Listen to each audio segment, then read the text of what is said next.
मगर तमाम एक गरीब मिसकिन है इन साइकिल ते मुझे गुजारो थींदो आहे जेको आहे तो बस मां सरहंदी वारनि खे अपील थो कयां त ख़ुदा जे वास्ते मुंहिंजी मदद कंदा। हीअ साइकिल भी सफ़ा ख़त्म थी वई आहे ऐं जॻह भी मसाल जी आहे। मुंहिंजो तमामु ग़रीबी हाल आहे जेको आहे सो सरहंदी वारनि खे अपील थो कयां त मूं मिसकिन जी ख़ुदा जे वास्ते महिरबानी करे कोई हिम्मत तावन कंदा।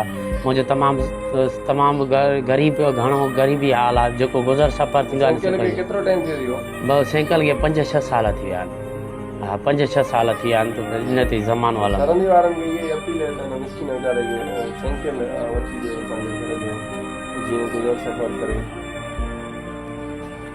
आ जेॾो तुंहिंजो नाव बाज बि ओॼई मंगा रिय थंबे रिय थूणी तूं छपर तूं छांव कुॼाड़ो कांव मालूम तोखे सबा। बिस्मिल्लाह रहमान रहीम। मज़लूम जो सॼो अज़हर गो पांग दोस्तों कंबर शहर में मौजूद आहियां। मिसकिन जे घर में मौजूद आहियां दोस्तों। जिन जो घर तमामु हिकिड़ो ई सिर्फ़ु कमरो आहे ऐं ॿाहिरि एतिरो अॻुवाड़ो आहे जो सिर्फ़ु ऐं सिर्फ़ु हिकिड़ी खट रखी सघिजे थी। तमामु हिकिड़ो ग़रीब मिसकिन आहे।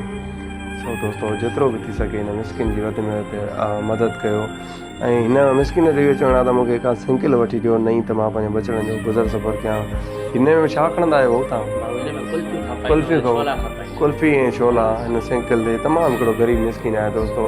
सरहंदी वारनि खे अपील कजे थी जेतिरो थी सघे हिन मिसकिन जी वधि में वधि मदद कयो दोस्तों। इंसानु केतिरो खाए थो, इंसानु केतिरो विञाए बि थो, इंसानु हर वक़्तु कसारे में आहे दोस्तों। जेतिरो थी सघे ग़रीबनि मिसकिननि मज़लूमनि ऐं जेके बेसहारा आहिनि उन्हनि जी मदद कयो, उन्हनि जे कमु अचो। अलाह पाक जो बि नेक इंसानु सकी इंसानु हुयो सऊदी अरब खां हुनजो नालो नथो खणा। उन्हनि फितरे जे लाइ मोकिलिया हुया। फितरो उन्हनि गॾियो हुयो, फितरो गॾियो हुयो जंहिंमां 15,000 उन्हनि मोकिलिया हुया। उन मां 5,000 कंहिं ॿिए मिसकिन खे ॾिनासीं। हुनजी रहियल अमानत हुई 10,000 मां 5,000 ई आहिनि जेके मां भाउ खे ॾींदुमि। इन खां अलावा बाक़ी 5,000 अधु जी अमानत आहे जेका कंहिं ॿिए मिसकिननि खे ॾिबाई वठो था। अलाह पाक उन दोस्त जो ख़ैरु क़बूल कंदो जंहिं एॾी वॾी महिरबानी कई आहे मिसकिन मथां। अलाह पाक उनजी फैमिली खे ख़ैरु फरमाईंदो। अलाह पाक उन्हनि करे ॾुखियो ॾींहुं न ॾेखारींदो। दोस्तों जेतिरो थी सघे हिन मिसकिन जी वधि में वधि मदद कंदा। जेकॾहिं मदद नथा करे सघो दोस्त हिन पोस्ट खे वधि मां शेयर कयो थी सघे तव्हां हिकिड़ी शेयर करण सां हिन मिसकिन जो को भलो थी सघे। लतीफ़ सरकार चए थो जेको पोखिणो थी पोखे वठ वेंदई मुद चढ़ी।